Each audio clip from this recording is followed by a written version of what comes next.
வறுமையின் சின்னம் அல்ல, வறுமையை ஒழிக்கும் ஆயுதம். இல்லாதவரை ஒதுக்கி வைக்கும் இடம் அல்ல, இருப்பவரை பச்சமின்றி சேர்த்துக் கொள்ளும் இடம். தடம் பதிக்கும் அத்தனை பேருக்கும் உயரத்தில் இடம் உருவாக்கும் கூடும்.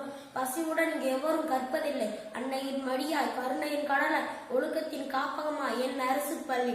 தந்தையின் கண்டிப்பும் தாயும் அரவணைப்பும் இங்கு எப்போதும் உண்டு. ஒரு கூட்டு பறவைகளாக பலவித சிறகுகள் முளைக்கும். சிட்டுக்கள் வளர்ந்து வெளியிடும் போது, கழுகென உருகொண்டு உயர பறக்கும் போது, தலை உயர்த்தி பார்த்து ரசிக்கும் வேடந்தாங்களாய் நம் பள்ளி அரசு பள்ளி. வரப்பு போட்டு வேலையிட்டு முளைக்கும் செடிகள் அல்ல நம் அரசு பள்ளி மாணவர்கள். புத காட்டிலும் செடியிலும் முட்டி முளைத்து பருவ மழையிலே ஈரத்தை ஈர்த்து தன் சருகையை உரமாக்கி உயர வளர்ந்து விழுது விட்டு பறவைகளின் சரணாலயமான நம் பள்ளி அரசு பள்ளி. அரசு பள்ளி மாணவன் என்று கூறுவதில் சிறுவனுக்கு பெருமை சற்று அதிகம்தான். இப்படிக்கு அரசு பள்ளி மாணவர் சித்தார்.